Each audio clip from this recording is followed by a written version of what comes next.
Doncs una de les entitats on es destinen els diners que arriben d'aquesta casella és el Centre de Dia d'Addiccions de la Fundació Salut. Gisela, molt bon dia. Tu ets amb ells, explica'ns.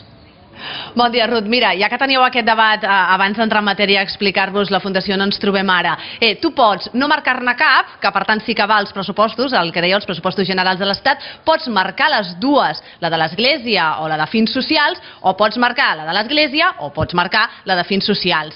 El 48% de les declaracions de la renda marquen el de fins socials. Llavors hi ha un 32% que no marca cap i el que queden, feu el càlcul ràpid, que jo ara no em surt, doncs són els que marcarien el de l'Església. Però com molt bé dèiem, ens trobem ara amb una d'aquestes entitats que quan tu marques, les persones que marquin la de fins socials, doncs dius, on van aquests diners? Doncs per exemple, van aquí on ens trobem ara. És a la Fundació Salut i Comunitat, que treballa amb drogodependents, i tenim amb nosaltres la Sònia Fuertes, que és la subdirectora d'Inserció. Sònia, exactament, bon dia.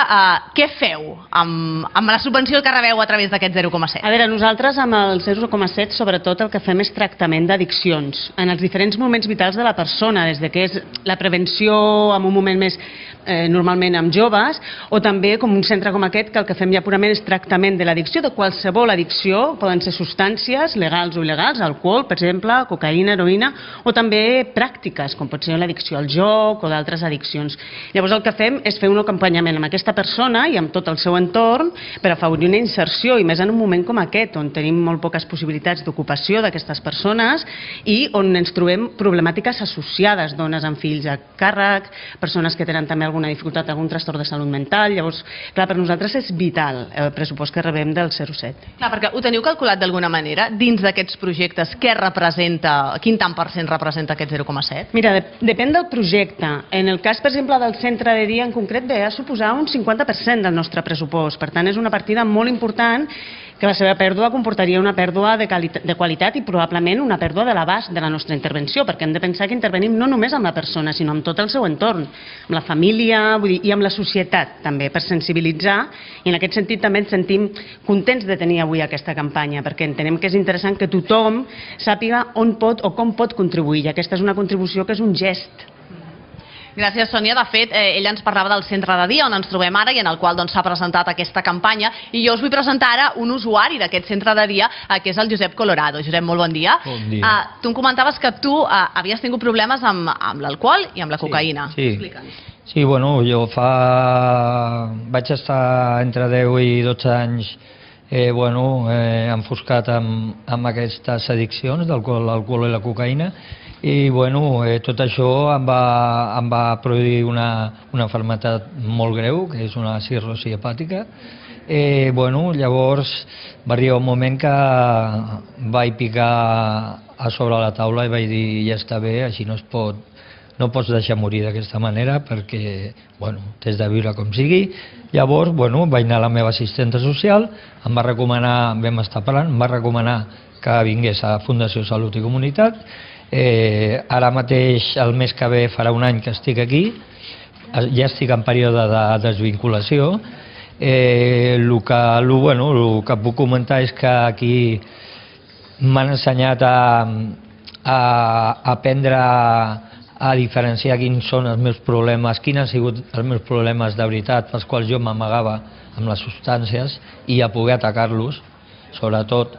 I a part d'això a començar una vida amb un entorn social com és el de portes cap a fora, per dir alguna cosa, i a valorar el que tinc, a valorar el que soc, i a fer una vida, a part de la lesió que tinc, que és una lesió crònica, però valorar la vida d'una manera preciosa. Jo pràcticament he acabat de néixer des que estic aquí. Tu recordes el primer dia que vas entrar aquí? Sí, i tant.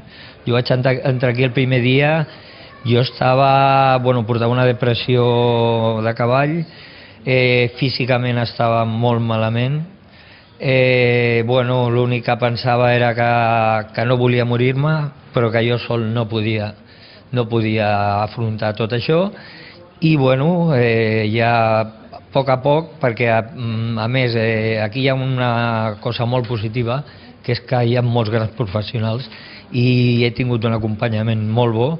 M'han fet entendre tot el que tenia d'entendre per començar a treballar-me, I, bueno, fa un any i mig que l'únic que volia era que no sortís el sol el dia següent, fins avui que estic desitjant que surti el sol per començar a viure, és un canvi de 180 graus, totalment. Tu deies que vas clavar un cop de puny sobre la taula, però va ser quan li vas veure les orelles al llop, no? Bueno, de totes maneres, jo ja li havia vist les orelles al llop, jo tenia l'enfermetat diagnosticada, però jo continuava bevent. Vull dir que això té tela. Però va arribar un moment que ja no volia ni aquella vida, no volia aquella vida. Sabia que havia una vida, que tenia de tenir una vida més normal i volia tenir-la en el fons. Però sol no podia, llavors necessitava ajuda. Aquesta ajuda m'ha vingut en mans de Fundació Salut i Comunitat. I, bueno, també vull comentar que si no fos perquè hi ha una part de la quota que jo pago aquí és subvencionada, jo no m'hagués pogut costejar aquesta rehabilitació. Això vol dir que probablement no estaria viu. Vull dir, això és molt important.